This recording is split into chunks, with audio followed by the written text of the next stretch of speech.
తెలంగాణ రాష్ట్ర గీతం జే జే హే తెలంగాణ చుట్టూ వివాదం చుట్టుముడుతోంది. తెలంగాణ వాదులు కొందరు తీవ్రంగా వ్యతిరేకిస్తున్నారు. సహజంగా పండిన చెట్టుకే రాళ్లు వేస్తారు. ఉద్యమంలో ఊపిరిపోసిన ఈ పాటను గత 10 ఏళ్లు పట్టించుకోలేదు. అధికారికంగా గుర్తించనూ లేదు. అప్పుడెవరూ నోరు విప్పులేదు. ఆఖరకు అప్పుడు అధికారంలో ఉన్న వాళ్ళు కూడా ఇప్పుడు విమర్శలకు దిగటం విచిత్రం. నిజానికి ఈ గీతాన్ని అధికారికంగా రేవంత్ రెడ్డి గుర్తించి గౌరవం కల్పించారు. ఇక ఆ పాటను రాష్ట్ర గీతంగా తెలంగాణ ఆవిర్భావ దినోత్సవం రోజున జాతికి అంకితం చేయాలని నిర్ణయించారు. తెలంగాణ ఆణిముత్యం కవి రచయిత అందశ్రేణి ముఖ్యమంత్రి రేవంత్ రెడ్డి ఆహ్వానించి మాట్లాడారు. సంగీత స్వరకల్పన చేసి జూన్ 2న ఆవిష్కరించాలని నిర్ణయించారు. ఎవరితో పాడించాలి, బాణీ ఎలా ఉండాలి, ఎవరు సంగీతం అందించాలి అన్నీ అందశ్రీనే చూసుకోమని బాధ్యత ఆయనకే వదిలేశారు ముఖ్యమంత్రి రేవంత్ రెడ్డి. రచయితకు స్వేచ్ఛనిస్తే పాట అద్భుతంగా వస్తుందనే ఆలోచన రేవంత్ రెడ్డిది. సంవత్సరం క్రితమే ఈ గీతాన్ని కీరవాణితో స్వరకల్పన చేయించాలని అందశ్రీ నిర్ణయించుకున్నారు. అదే మాటను రేవంత్ రెడ్డితో చెప్పటం, ఆయన అభ్యంతరం చెప్పకపోవటం, సమయాభావంతో అన్నీ ఆయనకు వదిలేయటం చిక్కులు తెచ్చిపెట్టింది.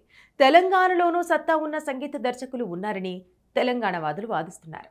తెలంగాణ ఉద్యమ బాట, తెలంగాణ మట్టి పరిమళం ఆస్కార్ వచ్చిన కీరవాణికి ఏం తెలుసని ప్రశ్నిస్తున్నారు వారు. ఈ నేపథ్యంలో అందశ్రీ తన అభిప్రాయంతో ఒక ఆడియోను విడుదల చేశారు. ఈ గీతాన్ని ఎలా రూపొందించాలో అది పూర్తిగా తన అభిప్రాయమని, ముఖ్యమంత్రి రేవంత్ రెడ్డికి ఇందులో ఏమాత్రం సంబంధం లేదని అందులో చెప్పారు. ఆ గీతాన్ని రాసింది నేను తెలంగాణ వాడినేగా, పాట బాగా ప్రాచుర్యం పొందడానికి కీరవాణిని ఎంపిక చేశాను అంటూ ఆయన చెప్పుకొచ్చారు.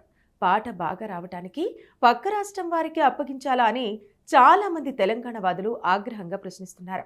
తెలంగాణ ప్రజలు అందశ్రీ పాటను మన పాటగా సొంతం చేసుకున్నారని, అందశ్రీ మాత్రం ఆయనకు మాత్రమే సంబంధించిన పాటగా భావించడం శోచనీయమని విమర్శిస్తున్నారు. ఇదిలా ఉండగా మరోవైపు రాష్ట్ర చిహ్నం మార్చే బాధ్యతను చిత్ర కళాకారుడు రుద్రం రాజేష్కు అప్పగించారు. అసలు మారిన కాల పరిస్థితుల్లో ఏది శాశ్వతం కాదు, అంతా రాజకీయమే. ఏ పార్టీ అధికారంలో ఉంటే వారిదే రాజ్యం, వారు అనుకున్నదే శాసనం. ఇప్పుడు ఇది, రేపు ఇంకోటి. ఇంత వివాదం జరుగుతోంది కదా. ఇదే మాట తెలంగాణ సినిమా కళాకారుల నుంచి విమర్శ వినిపించడం లేదు. గమనించాల్సిన విషయం. ఎందుకంటే కళాకారులకు అవకాశాలు కావాలి, కళాకారులకు ప్రోత్సాహం కావాలి, కళాకారులకు కుల మత ప్రాంత భేదాలుండవంతే.